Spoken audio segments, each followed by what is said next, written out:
Kita ke informasi pertama, Saudara. Mulai hari ini, Selasa 31 Maret 2020, pembatasan wilayah mulai diberlakukan pemerintah Kota Tasikmalaya. Berbagai strategi telah disiapkan oleh pemerintah Kota Tasikmalaya untuk masa 1 bulan ke depan. Pemerintah Kota Tasikmalaya telah membangun posko di 9 titik yang dijaga ketat petugas selama 1 bulan. Posko ini berfungsi untuk mengawasi kendaraan yang masuk dari luar kota, Saudara. Petugas akan melarang dan memeriksa setiap angkutan umum yang masuk ke wilayah Kota Tasikmalaya. Wali Kota Tasikmalaya pun berharap masyarakat bisa memahami dan patuh akan aturan tersebut.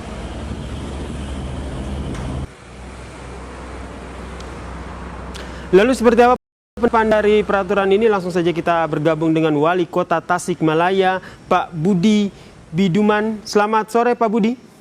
Selamat sore, Mas Yasir. Pak Budi, setelah diberlakukan pemberlakuan karantina wilayah secara parsial, pengoperasiannya ataupun pemberlakuannya seperti apa hari ini? Terima kasih, Mas Yasir. Perlu kami sampaikan, seperti yang sudah kami informasikan, bahwa salah satu upaya kami pemerintah Kota Tasikmalaya dalam memutus mata rantai daripada penyebaran virus corona adalah kita melakukan pembatasan dan monitoring daripada pergerakan orang masuk ke Tasikmalaya, khususnya dari zona merah daripada COVID-19.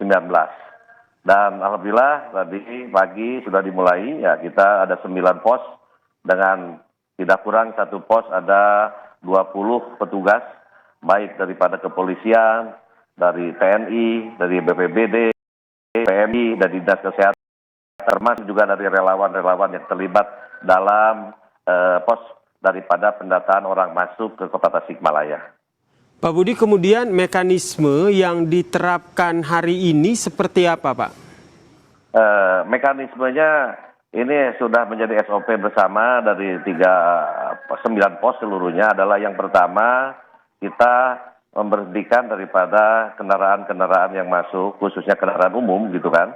Nanti kita cek ya dari mereka, daripada mulai termogan ya, kita cek daripada termometer sendiri, lalu juga data penduduk termasuk juga khususnya yang dari zona-zona merah.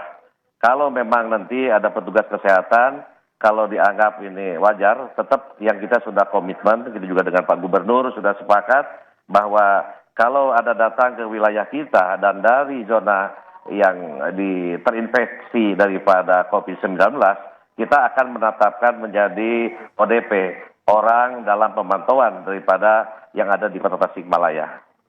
Kemudian banyak juga yang diantisipasi adalah mereka yang mudik pulang kampung dari Jakarta.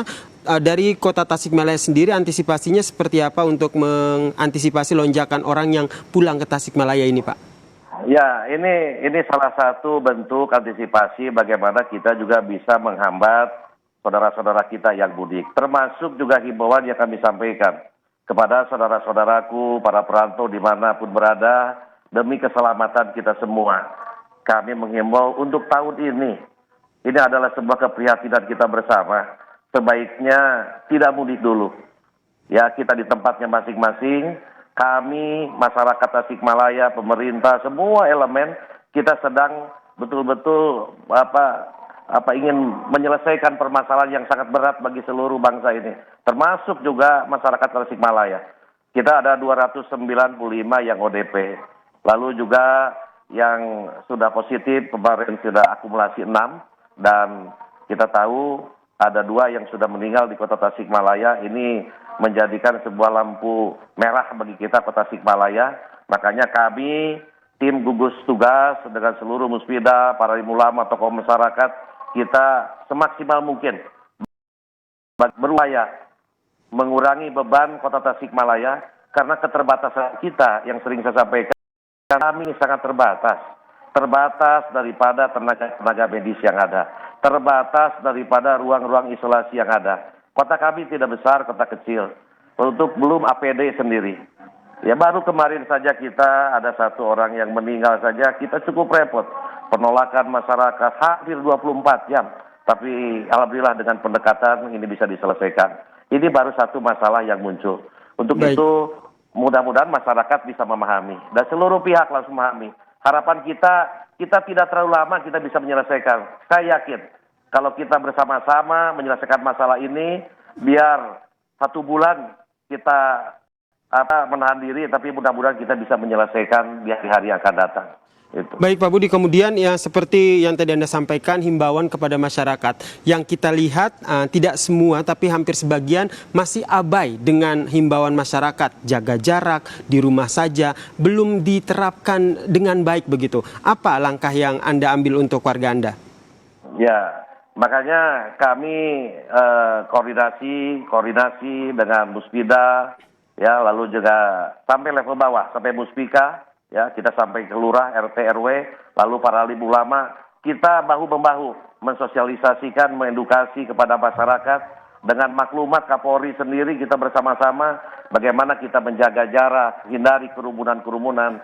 Tetapi kita memahami bahwa masyarakat kita kan kurang disiplin dan menganggap sepele. Kali ini pertama memang, siapapun bicara seumur hidup saya baru pertama kali menghadapi situasi seperti ini.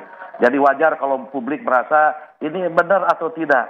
Makanya harapan kami ini harus ada koordinasi kerjasama dengan semua wilayah, semua daerah. Termasuk harapan kami, ya mohon kalau bisa Jakarta dikunci aja dulu gitu kan di sana, biar ini akan mengurangi beban-beban yang ada di daerah-daerah yang ada dari Jakarta. Karena bagaimanapun yang namanya pusat kota, orang Tasik banyak yang di Jakarta. Kalau kebijakan ada daerah juga ada pembatasan, termasuk di sana menutup untuk kendaraan masuk dan sebagainya, ini akan mengurangi beban-beban di daerah kita semua. Baik, kemudian Pak Budi, persiapan rumah sakit sendiri di sana sudah aman atau ada apanya?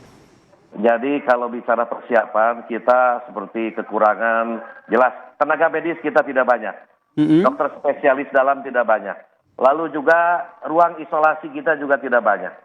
Kalau kita menghitung ruang isolasi yang sudah sebetulnya paling 12 ruang isolasi yang ada di Kota Tasikmalaya. Makanya kami berupaya kemarin kita kerjasama dengan Rumah Sakit Islam Yarsi, ada 12 ruangan yang akan kita rubah menjadi ruang isolasi. Termasuk juga nanti ada Rusunawa milik Universitas Siliwangi, itu juga nanti untuk orang ODP di sana, termasuk juga pasien-pasien dalam pengawasan juga kita mencoba ke tempat yang lain yang bisa kita manfaatkan. Baik. Termasuk juga hal-hal lain seperti konventor, termasuk obat-obatan. Ini mohon dukungan semua pihak. Tengah dipersiapkan semua, baik fasilitas maupun tenaga medis. Untuk rapid test sendiri di Tasikmalaya sudah berjalan? Sudah, kami sudah mendapatkan 640 rapid test di Kota Tasikmalaya. Makanya kemarin kami Dinas Kesehatan khususnya sebagai pelaksana daripada rapid test ini harus terus karena bagaimanapun pengembangan daripada kejadian-kejadian yang positif dari 6 yang positif ini trackingnya dilaksanakan. Dari 6 yang positif itu melalui rapid test kita mendapatkan 5. Jadi rapid test ini sangat membantu sekali. Harapan kami rapid test ini betul-betul bisa dibagikan, diperbanyak. Saya dengar Pak Presiden akan memperbanyak. Nanti juga mau distribusi Pak Gubernur. Harapan kami ini menjadi prioritas di kami karena bagaimanapun Kota Tasikmalaya ada di sentral wilayah Priangan Timur, pusat perekonomian di Priangan Timur, sehingga potensi daripada orang masuk yang membawa virus ini sangat berpeluang sekali. Makanya salah satunya upaya kita hari ini adalah mengatasi dan memonitoring orang masuk Kota Tasikmalaya. Baik, rapid test diharapkan untuk segera dilakukan kembali ya. Kemudian kalau kita berbicara soal karantina wilayah nih Pak Budi, dampaknya tentu akan ke berbagai sektor. Salah satunya adalah sektor ekonomi dari masyarakat itu sendiri. Nah, antisipasi ataupun penanggulangan yang nantinya akan dilakukan oleh Anda seperti apa? Ya, kita sudah menghitung, ya kita APBD Kota Tasikmalaya pun saya sampaikan kita sangat terbatas. Makanya karena ada kewenangan yang sudah diberikan oleh Kementerian Keuangan, Menteri Dalam Negeri, kita akan mencoba mengalokasikan anggaran-anggaran baik untuk penanggulangan daripada pembatasan dan monitoring, baik, Pak Budi, untuk medis dan lain sebagainya. termasuk juga Pak Budi. hal sosial yang terpapar. Gitu, Pak Budi, Ya. baik, Ya. maaf saya harus potong perobrolan kita karena saya akan langsung mengajak Pak Budi yang mungkin nonton Indonesia Update dan juga teman-teman yang ataupun pemirsa Kompas TV untuk menyaksikan ataupun langsung bergabung untuk melihat konferensi pers dari Presiden Joko Widodo.